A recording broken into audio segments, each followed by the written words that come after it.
বিসমিল্লাহির রহমানির রহিম। আসসালামু আলাইকুম। আশা করি সকলে সুস্থ আছেন, ভালো আছেন। আজকে আমি প্রতিবারের ন্যায় একটি গুরুত্বপূর্ণ এবং ইন্টারেস্টিং বিষয় নিয়ে আপনাদের সাথে কথা বলার জন্য চলে আসলাম। আজকে যে বিষয়টি নিয়ে কথা বলবো সেটি হচ্ছে ডিসফাংশনাল এইচডিএল। এই ডিসফাংশনাল এইচডিএল সম্পর্কে আমাদের সকলের ধারণা থাকা উচিত, কারণ এখন আমাদের লাইফস্টাইলের সাথে ডিসফাংশনাল এইচডিএল কিন্তু ওতপ্রোতভাবে জড়িয়ে গেছে। আজকে আমরা জানবো যে এইচডিএল কি এবং এইচডিএল কিভাবে ডিসফাংশন হয় এবং এইচডিএল ডিসফাংশনের প্রভাবে আমাদের শরীরে কি কি পরিবর্তন হতে পারে। এইচডিএল মূলত আমাদের শরীরে ভালো কোলেস্ট্রল হিসেবে পরিচিত, অর্থাৎ এই এইচডিএল কিন্তু আমাদের শরীরের পেরিফেরি আর্টারি থেকে খারাপ কোলেস্ট্রলগুলোকে লিভারে নিয়ে আসে এবং হৃদরোগের ঝুঁকি কমিয়ে দেয়।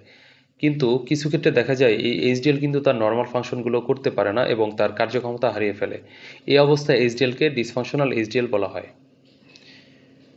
এখন আমরা জানবো যে কেন এইচডিএল ডিসফাংশন হয়।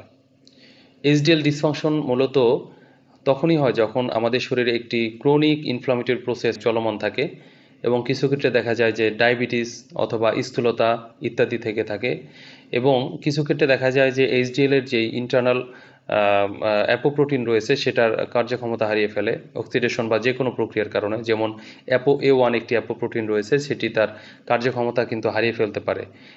এছাড়াও দেখা যায় ইন্টারনাল কিছু এনজাইম রয়েছে যেমন এলক্যাট, এই এনজাইমগুলো কিন্তু তার নর্মাল ফাংশন করতে পারে না, যে কারণে দেখা যায় যে এইচডিএলগুলো ডিসফাংশন হয়ে পড়ে। এখন আমরা দেখব যে ডিসফাংশনাল এইচডিএল এর ফলে আমাদের শরীরে কি কি প্রভাব পড়ে। এইচডিএল ডিসফাংশন হলে মূলত এইচডিএল এর যেই কোলেস্ট্রল পরিবহনের ক্ষমতা সেটা কিন্তু কমে যায়।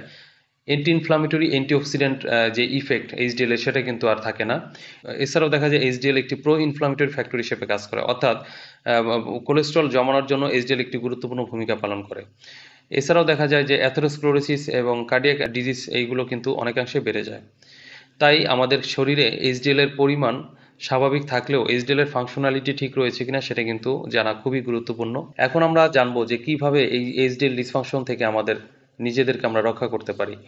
এইচডিএল ডিসফাংশন হওয়ার জন্য যে সব ফ্যাক্টর দায়ী সেগুলো লক্ষ্য করলেই আমরা কিন্তু কিছু পথ আমরা বলে দিতে পারি যেখান থেকে আমরা এইচডিএল ডিসফাংশন হওয়া থেকে নিজেকে রক্ষা করতে পারি।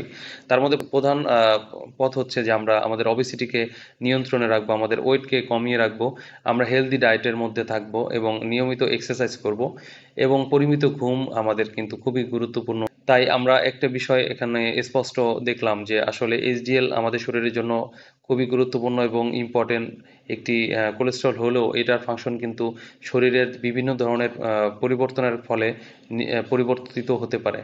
তাই আমাদের এই বিষয়ে সতর্ক থাকতে হবে এবং সবাইকে এইচডিএল এর ফাংশনালিটি ঠিক রাখার জন্য নিয়মতান্ত্রিক জীবন ব্যবস্থা গড়ে তুলতে হবে। সবাই ভালো থাকুন, সুস্থ থাকুন। আসসালামু আলাইকুম।